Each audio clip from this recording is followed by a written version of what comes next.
Nuevamente con ustedes, amigas y amigos de Manos Libres, en esta alianza de Manos Libres en el desconcierto, llegando a fin de año y tratando de despejar ciertos dolores, ¿no es cierto? Ha sido un año pesadito, ha sido un año bastante árido en varios aspectos, por lo que hemos querido destinar estos programas recientes a despejar ciertas aprensiones, temores, ansiedades, angustias que tiene la población nacional, ¿no es cierto?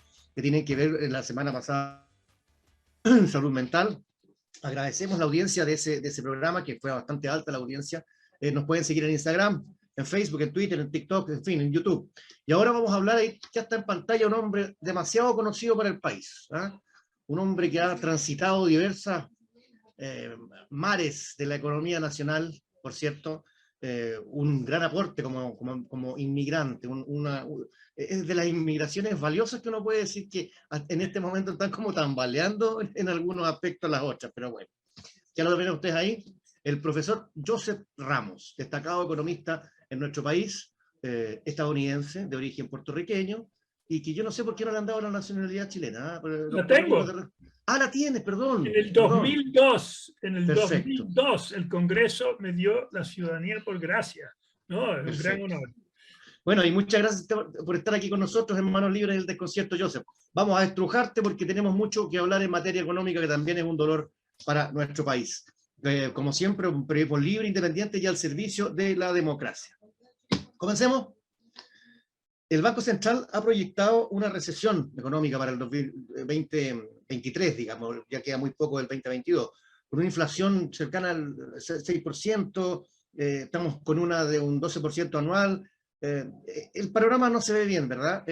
Y en ese sentido, no por ser catastrofista, pero anteponiéndose a un escenario más adverso, ¿podría complicarse más aún el tema de la recesión y la inflación? ¿Y de qué puede depender aquello?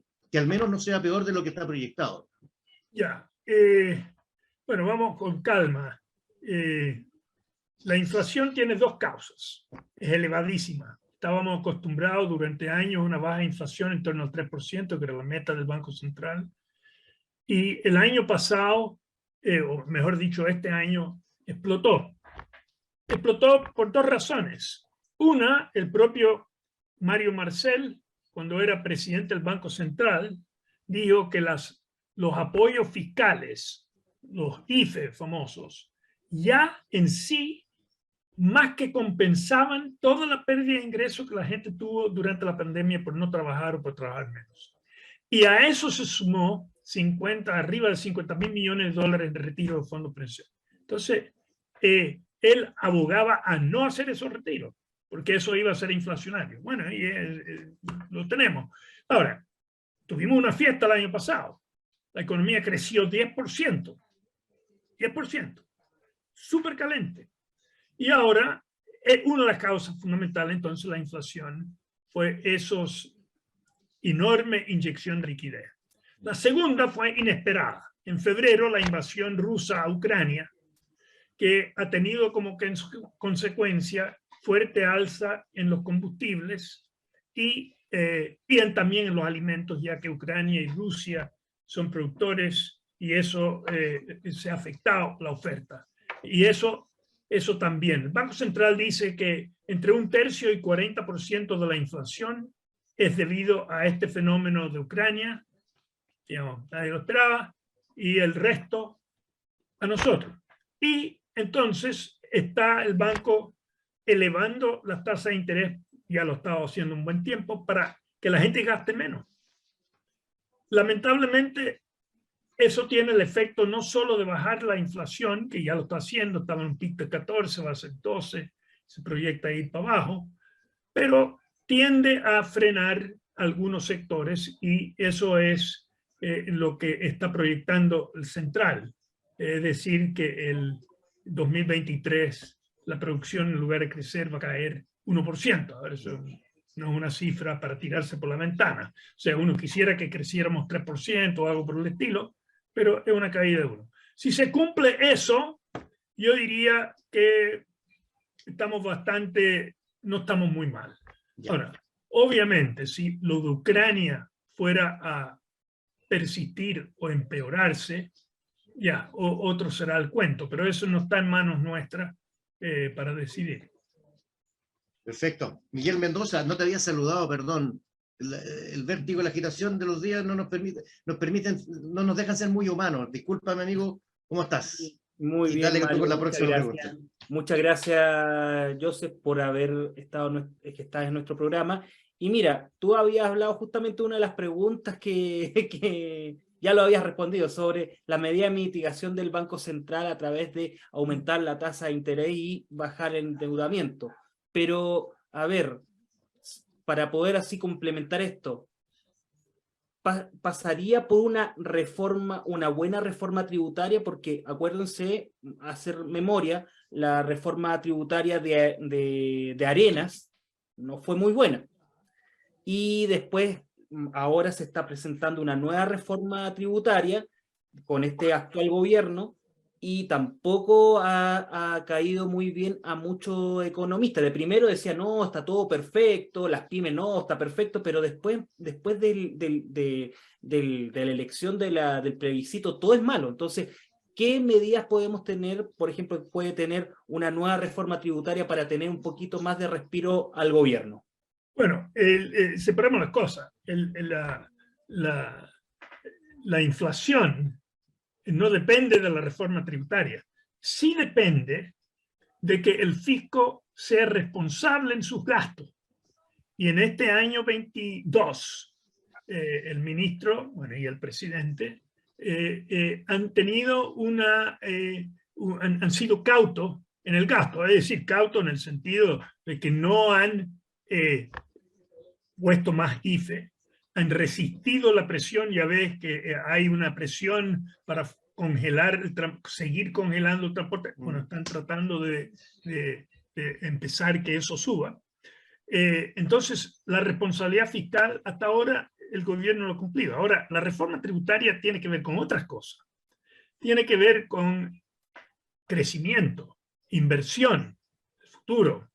Es un poco perpendicular al tema de inflación. Y por supuesto, una reforma tributaria, aunque fuera hecho por Dios mismo, obviamente genera problemas. O sea, nada es perfecto en este mundo. Y genera incertidumbre. ¿Cuánto va a ser? ¿Qué impuestos específicos van a subir? Bueno, ya se han anunciado, y en ese sentido hay menos incertidumbre. O por supuesto hay angustia en algunos, hay críticas en otros, porque uno de los problemas con una reforma tributaria es que uno quisiera que lo que cayera es el consumo de la gente adinerada.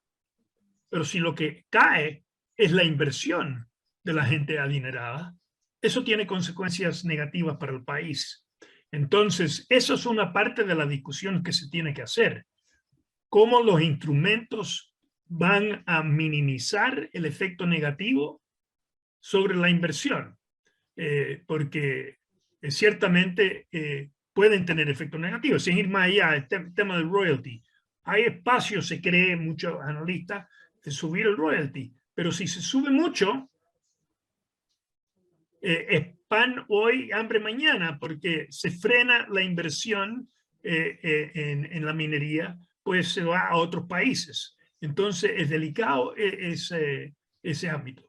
Y lo mismo se puede decir con otros tributos. O sea, si es que los tributos hacen que la gente viaje menos a Europa, tenga menos yates y menos casas de campo, fantástico. Pero si significa que invierten menos, eso significa menos crecimiento, menos empleo.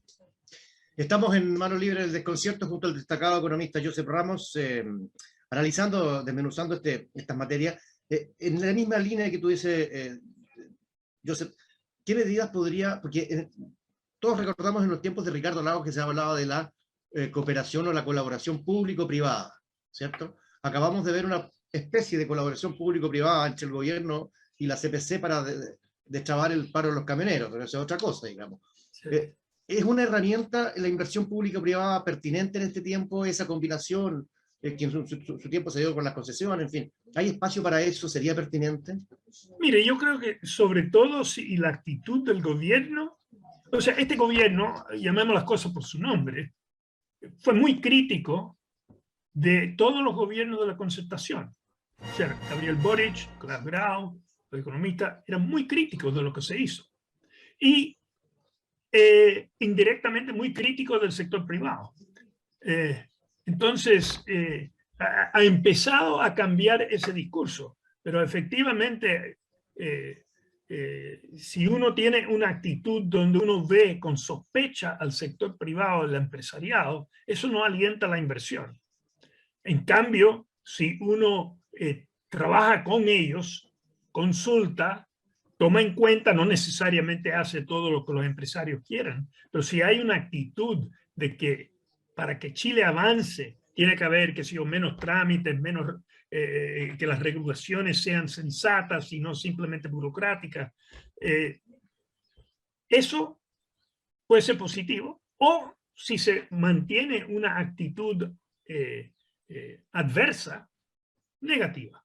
Yo creo que el gobierno empezó ciertamente ante la campaña con una actitud muy negativa y que obviamente asustó al inversionista privado.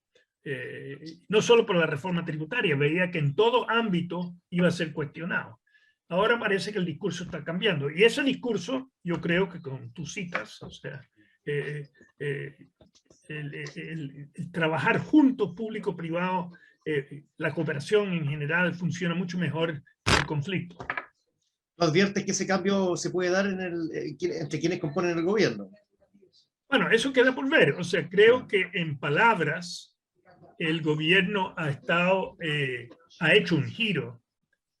No digo 180 grados, pero ciertamente, o sea, piense usted que los retiros del fondo de pensiones, el presidente Boric votó por todos. Como presidente, se opuso. O sea, empezó a, yo creo que ser responsable ahora. En oposición, yo diría que era bastante laxo el discurso de Frente Amplio frente a las protestas callejeras, la violencia estudiantil, la violencia en la Araucanía. Y ahora está cambiando ese discurso. Entonces, pero volviendo al tema económico, yo creo que con el empresariado todavía le queda, va en esa dirección, pero le queda. O sea, y si va a terminar realmente una colaboración entre el sector público y privado, eso queda por ver y entiendo que muchos puedan ser escépticos, porque es fácil hablar de eso y lo otro es concretarlo. Claro, ciertamente. Miguel. Claro, en la misma línea, pero en la región. Chile es uno de los países de este año que ha crecido menos y ha tenido mayor inflación en la región, exceptuando obviamente los dos países más, que es Venezuela y Argentina, que ya sabemos el motivo que ellos siguen teniendo unas inflaciones tremendas. Pero son los peores alumnos del curso, son las malas juntas. La mamá le decía, cuidado con las malas juntas. Sí. Entonces, como experiencia tuya, como economista, esto fue influenciado, porque lo habías dicho, por la pandemia, también por esto de la guerra en Ucrania, y ahora también por los retiros de la AFP. Todo este caldo de cultivo hizo posible esta mala jugada del alumno que era ejemplar en la región, y ahora estamos como los que vamos a punto de repetir. Así es. O sea, yo creo que desde el estallido social, y más antes incluso de la pandemia, reinó el populismo en Chile. Y en todas las bancadas. O sea, los retiros del fondo de pensiones tuvo mucho voto oficialista en ese entonces, que era de la derecha, durante el gobierno Piñera. Aunque el presidente se oponía, ellos le presionaban. Y como eso, muchas cosas más. Entonces, ahora, tuvimos la fiesta del año pasado. O sea, ningún país, o sea, cuando uno dice este país en recesión, pero ningún país creció remotamente 10% como creció Chile el año pasado. O sea, esa fue la fiesta. Hoy día estamos pagando el precio. Felipe, hoy día, a todo esto, este año va a crecer 2,2, más o menos. 2,2, el año entero. El año que viene, -1, esa es la proyección. Pero tomando todo en cuenta, no habrán sido 3 años tan malos. Wow. Pero cualquier gobierno que entrara en el 2022 habría heredado esta inflación y esta necesidad de bajarla con el probable costo recesivo. No toda la culpa es de Boric, dices tú. Bueno, Boric cuando era diputado, sí. Sí. Él promovió estas cosas. Ahora como presidente, felizmente ha cambiado en ello. Exactamente. Estamos aquí en Manos Libres, en el Desconcierto, en una nueva edición, casi llegando a fin de año, con Josep Ramos, destacadísimo, incuestionable economista de la Universidad de Chile por largos años también. Entremos al terreno de la desocupación, Josep. Se ha hablado de que en el trimestre de agosto-octubre desde un 8%. Yo te quiero hacer una pregunta que tiene que ver con cómo se puede proyectar para el 2023, con las cifras que ya hemos analizado, pero también te quiero hacer un alcance, porque los economistas y los políticos y los gobernantes hablan de los empleos precarios por los emprendedores que tú ves en la calle. Y muchas veces esos empleos son menos precarios que alguien que gana 400 lucas y se saca la cresta 10 horas trabajando. Claro que tiene FP, sí, tiene contrato, tiene FP, toda la formalidad. Pero esa precariedad yo la veo más en el chileno que se levanta a las 6 de la mañana, anda 2-3 horas en el y vuelve con el mismo demora, digamos, y que trabaja mucho por 420 lucas, 430 lucas. Mientras hay emprendedores que en la calle se ganan 100 lucas diarias. Estamos hablando de la parte honesta, vendiendo mote con huesillo y sombreros para las mujeres y jockey para los hombres en el verano. ¿No será bueno cambiar un poco el paradigma de qué es lo precario? Bueno, yo creo que los dos son precarios en distintos sentidos. O sea, Chile lleva mucho tiempo con informalidad y va a seguir con mucho tiempo por informalidad, en parte porque hay trabajos informales que pagan bien, o relativamente bien en comparación, como tú bien citaste, Mario. Pero también hay gente que entra a vender en la calle, no porque hay grandes oportunidades, sino porque no encuentran un empleo. O sea, típicamente, cuando la economía entra en recesión y empieza a haber menos empleos asalariados, si tú eres despedido o si no encuentras trabajo, bueno, vas a la calle. Que haya 2 vendedores de maní en la calle en lugar de uno, se dividen entre los dos. O sea, no es que sea una oportunidad, pero es una manera de sobrevivir. Entonces, no solo hay los cuentapropistas, digamos, que ganan decente o bien en términos chilenos, como citas tú, sino también hay los que están ahí porque están medio desesperados. Y yendo a tu pregunta sobre el 2023, yo temo que uno de los impactos de la recesión, aunque sea leve, es que la contratación va a disminuir significativamente, fuertemente. Quiere decir, y hay que recordar que todos los años, por razones demográficas, entran unos 125,000 personas a la fuerza de trabajo. Entonces, esa gente entra y van a tener dificultad en encontrar trabajo y van a terminar muchos o cesantes o en empleos informales que pagan mal, no los tuyos, sino los que pagan mal. No los informales porque hay oportunidad, sino los informales porque pagan mal. Entonces hay eso. Y también, como tú bien dices, hay muchos trabajos formales que pagan el mínimo y más nada, o en torno al mínimo. Esto no es Chile todavía no es Europa. Hemos avanzado mucho. Pero la Copa, o sea, ¿tú sabes cuánto era el mínimo en 1990 en plata de hoy? ¿100 y tanto? 100,000 pesos. Sí. 100,000 pesos. Sí. O sea, la cuarta parte del mínimo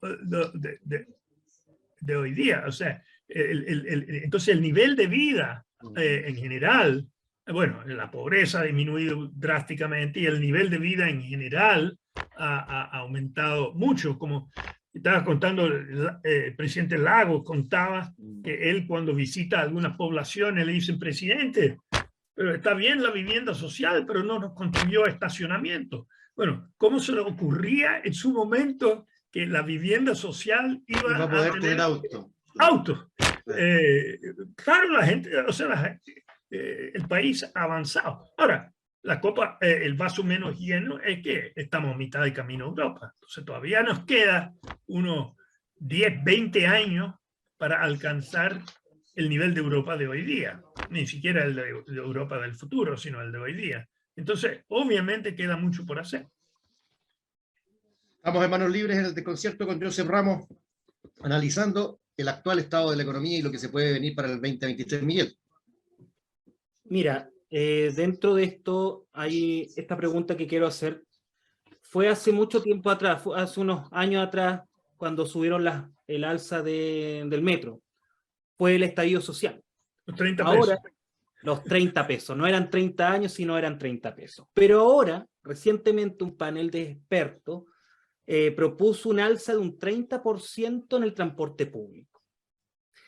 ¿Qué efecto podría generar? ¿Un estallido 2.0 o un descontento social importante o simplemente lo va a valorar la gente?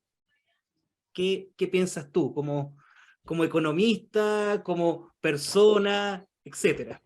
Mira, el transporte público obviamente, o sea, tiene que financiarse. Y la manera normal de financiar el transporte público, así como el alimento de la gente, a través de la gente pagando, los usuarios pagándolo. Con el estallido se congeló y se ha mantenido. Y cada vez, mientras más se mantiene, obviamente mayor la brecha entre los costos reales y lo que se está pagando. Y por supuesto, mayor el salto que se tiene que hacer. No me cabe duda que, o sea, yo creo que todos los economistas, la gran mayoría, estarían de acuerdo en que se tiene que descongelar y hacerlo gradualmente, obviamente, no pegarlo un suácate de un día para otro, pero ciertamente para converger a lo que es a recubrir los costos reales del transporte. Porque no podemos tener estos boquetes fiscales. Queremos bajar la inflación y no podemos tener estos boquetes fiscales donde el fisco mete plata ahí en lugar de cosas que son más necesarias, que ha sido la salud, la educación. Ahora, dale, Miguel. Mario. Y lo otro, por ejemplo, también es uno de los detalles que hay un alto porcentaje de evasión. Lo mismo iba a decir, eso es 40%. Sí, no, eso, bueno, eso terrible. O sea, lamentablemente eso va junto con ha habido un deterioro de las normas sociales. O sea, cuando uno ve los grafitis, cuando uno ve las carpas en todas partes, bueno, esto es una manifestación. La gente dice, bueno, si se puede hacer lo que se le da la gana, yo tampoco pago. Entonces, es como si uno, imagínate, si uno cada vez que fuera a un paradero de micro, todavía creo que la gente hace fila, hace cola, no se salta la cola. Pero imagínate el día que esa norma también se rompa, simplemente sálvese quien pueda cada vez. Ese deterioro en la convivencia social es algo que es bien preocupante. Y afecta a la economía, por cierto. Y a todo. Sí, la economía, mira, la economía es lo de menos. O sea, la vida misma, o sea. Sin duda.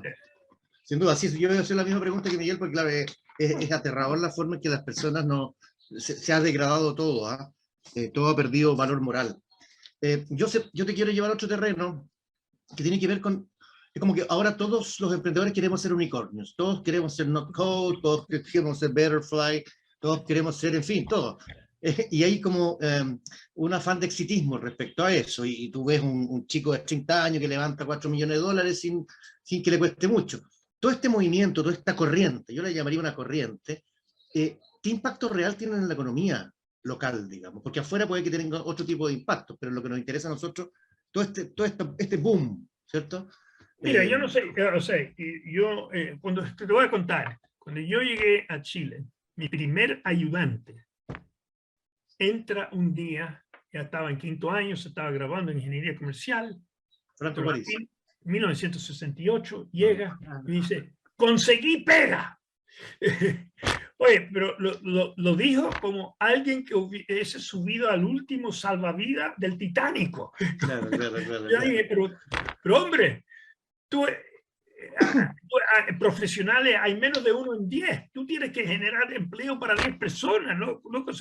O sea, la actitud ha cambiado mucho. Yo creo que la gente, cuando yo llegué a Chile 50 años atrás, los profesionales buscaban un trabajo estable, seguro, y esta actitud de querer ser empresario, yo lo encuentro bueno. Ahora, es lo positivo. Es más positivo que negativo, pero hay algo negativo. La gente se olvida de que por cada 5 negocios o sea, por cada negocio que prospera, hay 10 que fracasan, que a los pocos años entran en bancarrota. Y sobre todo cuando son fundados por jóvenes, porque el joven ni siquiera tiene experiencia, tiene puras ganas. Yo creo... Pregúntale al presidente. ¿Ah? Pregúntale al presidente. Bueno, yo creo que alguien que puede ser joven, pero 35 años, conoce un rubro, que empieza a conocer las necesidades y ahí encuentra un nicho. Yo creo que ese negocio tiene mayor probabilidad de prosperar que un negocio ideado por un joven de 19 años o 21 años. Bueno, y algunos tienen éxito, no cabe duda. Me gusta la actitud que quieran ser empresarios, pero hay que estar consciente que no es fácil. Pero ¿por qué hablas de empresarios y no emprendedores? Porque ellos se autodefinen como emprendedores. Bueno, estaba usando la palabra indistintamente. Emprender. Sí. Emprender, sí. El empresario, tú quieres alguien que ya está manejando algo. No, emprender algo nuevo. Yo creo que esa actitud de no querer ser asalariado es buena. O sea que al menos aspirar a eso. Porque yo creo que la necesidad es que cada profesional debería crear empleo para 10 personas. Y ahí justifica que es profesional. Mi señora decía, tú estudias tanto el empleo, ¿y cuántos empleos has generado tú? Ninguno, pues. Nunca. No. Soy como mi ayudante, agarré la pega. Conseguí pega. Miguel. Estamos en fin de año. Y hay un aumento de las compras navideñas, de todo lo que es fin de año, año nuevo, etc.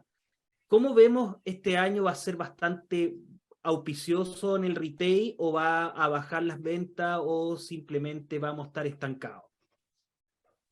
Bueno, si estamos estancados, vamos a estar estancados a un nivel alto, porque las ventas del año pasado fueron muy, muy elevadas. Muy elevadas. Ahora, yo presumo que la gente, debido al encarecimiento del crédito y las noticias que el año viene un poquito difícil, entonces van a ser un poquito más cautos en su gasto. Los niños, me imagino que van a recibir los regalos como los niños, pero espero que los adultos hagan amigos secretos y no haya... y si fuera regalo a adultos, que sea algo útil, necesario en la casa y no simplemente botar la plata. Y yo pienso que ojalá que, bueno, además eso sería más acorde con el espíritu navideño. Pero yo pienso que por razones económicas, el costo de crédito y el pequeño susto sobre el año hará que las ventas sean menores tal vez, pero en poco, a lo que fueron el año pasado, que fueron buenas.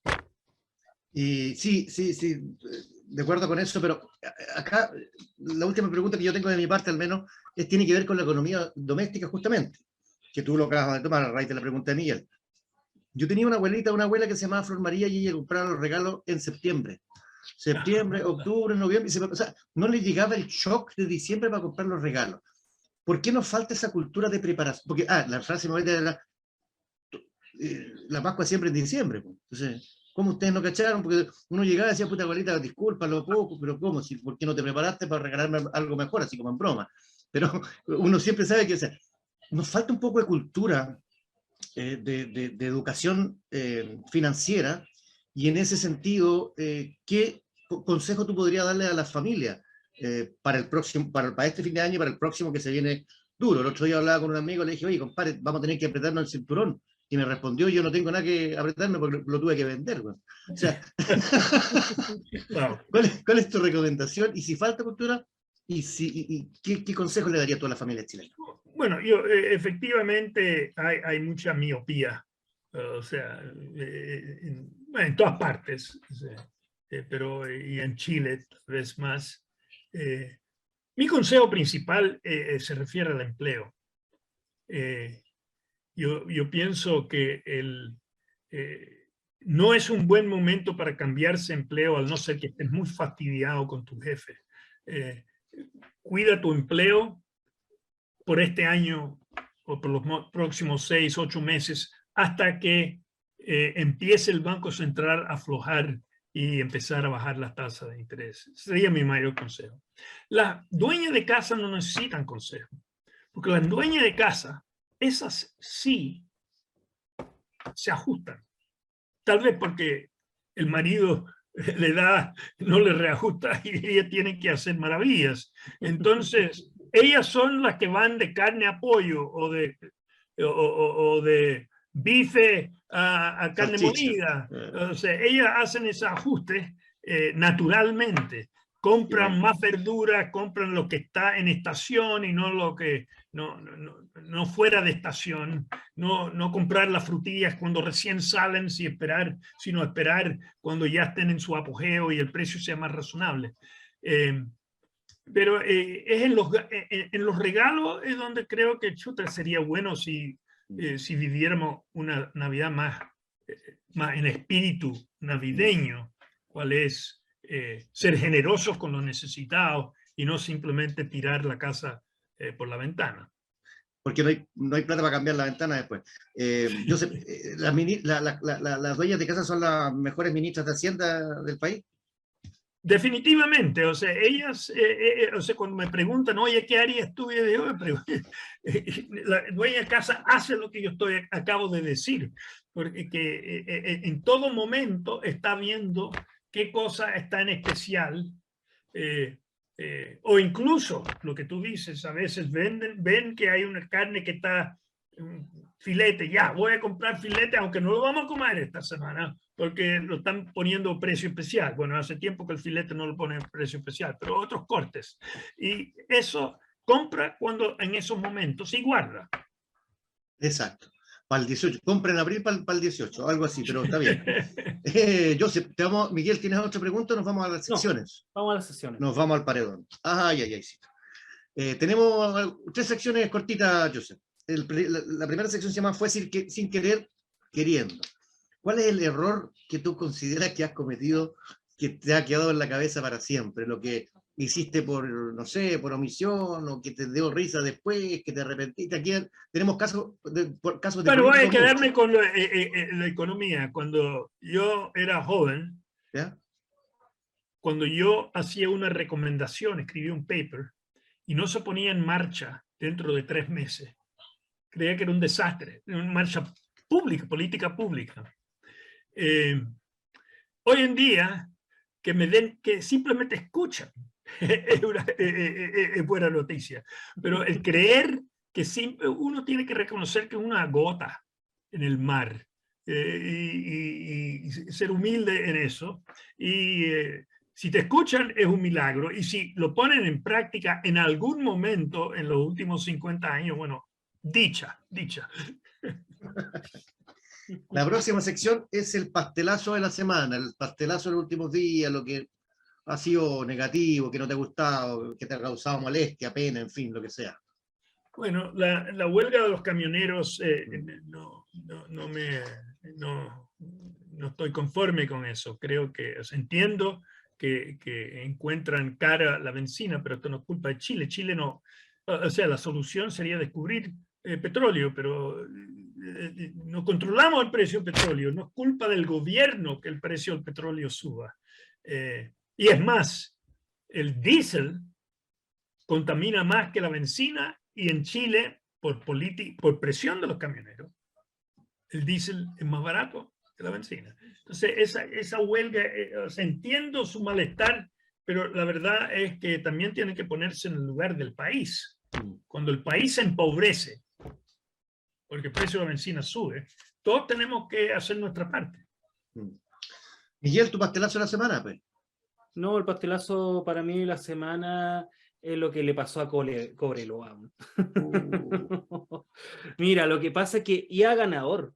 Yo creo que mucha gente apostó por Cobreloa y realmente tú, Mario, eres de Cobreloa. Hincha, Tenía toda la fiesta preparada. Toda la fiesta preparada, claro, no, pero no puede ser, Cobreloa, no puede ser, ya. Todos decían, no, Cobreloa va a estar dentro de los grandes, y Magallanes ya está en primera división, en la división de honor, y se cayó en último momento. Entonces ese es mi pastelazo de la semana. Por supuesto, es inexplicable. Los camioneros también, hasta esto, naranja, todo naranja, no, yo tenía preparado. No, la champaña la tiré por la ventana, no sé a quién le llegó. Pero bueno, esta sección es mucho más, esta es la última, Joseph, es más difícil. El contagio positivo que nosotros inauguramos en pandemia, bueno, todavía seguimos en pandemia, pero que tiene que ver con la cosa bonita, la cosa buena, lo que te congratuló, lo que agradeciste, a nivel del país, digamos. Es difícil. Mira, Zoom es una de las cosas positivas. O sea, no saben la cantidad de reuniones. A mí me ha ahorrado los viajes, ida y vuelta, y por participar en Zoom ha sido algo muy bueno. Y lo otro es que la verdad es que he valorado las amistades, tanto en las que no pude estar cuando estaban presencialmente, como lo mucho que lo he cultivado después. O sea, después de la pandemia, o sea, después del peor momento de la pandemia, salí mucho a ver los amigos. Eso lo valoré mucho. Qué bueno. Oye, a mí se me olvidó mi pastelazo de la semana. Mi pastelazo de la semana es la presentación de un libro de la CAM en la Universidad de Concepción, en que ellos están demostrando, esto se va a producir, van a relanzar el 2 de diciembre, estamos justamente en la fecha, un libro que describe los postulados de la CAM y detalla la forma en que han concretado ataques incendiarios. O sea, de la CAM uno puede esperar cualquier cosa, pero la Universidad de Concepción que se preste para eso, la Universidad de Concepción contesta que ellos lo hacen, que ellos no están involucrados en eso, no se trata de una actividad oficial de la universidad, simplemente en el marco del pluralismo y tolerancia que identifican históricamente a nuestra casa de estudio. Yo lo encuentro despreciable de parte de la Universidad de Concepción, encuentro que no corresponde, porque la CAM es una organización terrorista. Quien no lo quiera ver es porque está a la izquierda de Jadwe. O sea, es una organización que promueve, usa y fomenta el terrorismo, la violencia como forma de acción. Entonces, bueno, que hagan lo que quieran, si lancen su libro en alguna parte, pero la Universidad de Concepción que se preste para eso, yo creo que incluso tiene algunas consideraciones jurídicas. Ese es mi pastelazo de la semana. Miguel, contagio positivo, ¿cierto?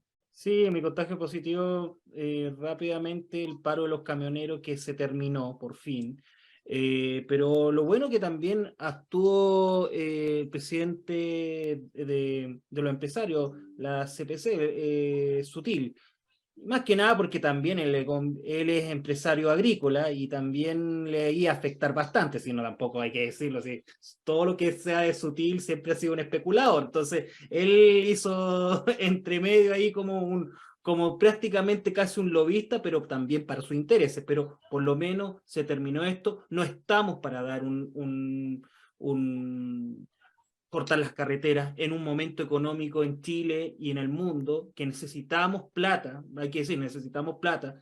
Si a Chile le va bien, todos nos va bien, pero en este momento está yendo muy mal a Chile, entonces tenemos que no dar esos gustitos por dar algunas exigencias por cosas que podrían llevar acuerdos solamente a través de agrupación y no estar con medidas de presión importantes.